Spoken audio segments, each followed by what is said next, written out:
wabarakatuh. Perkenalkan, kami dari kelompok 3 kelas 4C.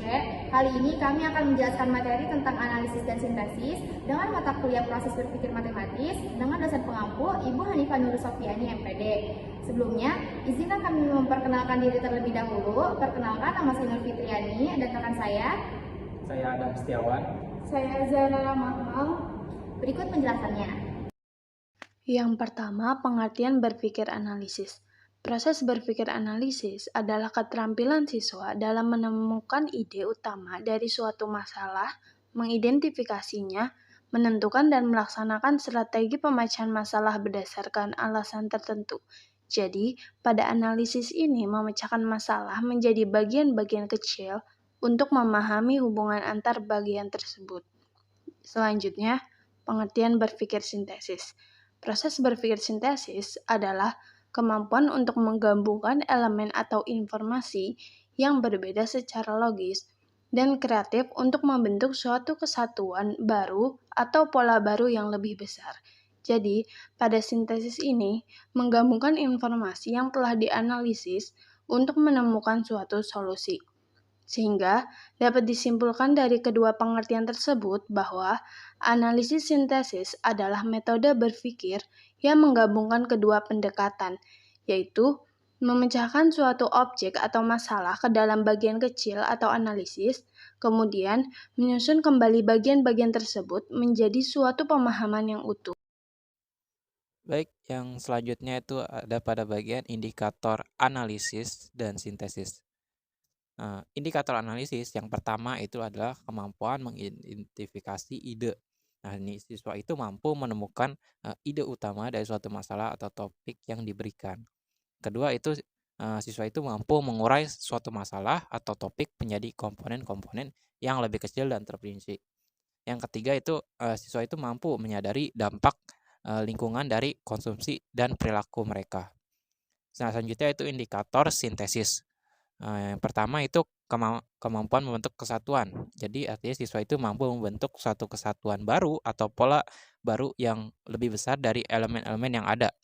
Selanjutnya itu siswa itu mampu menyusun solusi berdasarkan pemahaman yang mendalam terhadap suatu masalah atau menyusun solusi. Yang ketiga yaitu adalah siswa mampu menghasilkan solusi yang dapat diterapkan dalam dunia nyata.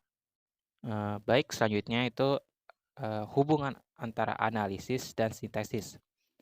Nah, pertama mari kita lihat analisis. Analisis seperti yang dijelaskan pada poster adalah proses pembedah suatu masalah menjadi bagian-bagian yang lebih kecil dan terperinci.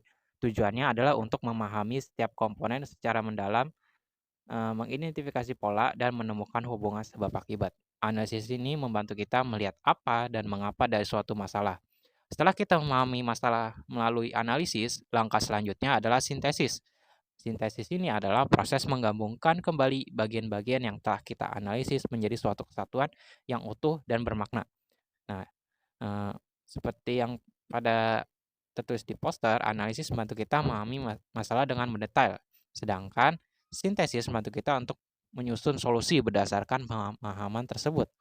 Ini berarti analisis adalah fondasi dari sintesis. Tanpa analisis yang mendalam, sintesis yang kita hasilkan mungkin tidak tepat sasaran atau tidak relevan dengan masalah yang dihadapi. Jadi kesimpulannya bahwa analisis dan sintesis adalah dua proses berpikir yang saling bergantung dan tidak dapat dipisahkan. Keduanya penting untuk memahami masalah secara mendalam dan menghasilkan solusi yang efektif. Untuk selanjutnya akan dijelaskan oleh rekan saya. Yang selanjutnya ada contoh soal. Nah, kali ini contoh soal kami akan membahas tentang cara mengatasi masalah sampah plastik di Jakarta. Untuk masalahnya, Jakarta menghadapi masalah serius dalam pengelolaan sampah dengan produksi mencapai 7.500 ton per hari, di mana 34% diantaranya adalah sampah plastik. Nah, untuk masalah utamanya itu, yaitu plastik sekali pakai, masih banyak digunakan, sementara fasilitas daur ulang masih terbatas dan kesadaran masyarakat terhadap pemilahan sampah tergolong rendah. Nah, maka dari itu, untuk mengatasi masalah ini, kita harus memerlukan beberapa solusi yang harus diterapkan. Solusi yang pertama yaitu mengurangi penggunaan plastik sekali pakai melalui regulasi yang lebih ketat. Yang kedua, meningkatkan fasilitas daur ulang agar lebih banyak sampah plastik dapat diolah kembali. Yang ketiga, mengedukasi masyarakat melalui kampanye kesadaran dan program lingkungan guna membangun kebiasaan memilah sampah sejak dini. Nah, jadi jika solusi ini diterapkan secara konsisten, maka dampak sampah plastik dapat dikurangi secara signifikan sehingga kualitas lingkungan di Jakarta dapat menjadi lebih bersih dan sehat. Sekian video penjelasan materi dari kami, kurang lebihnya mohon maaf.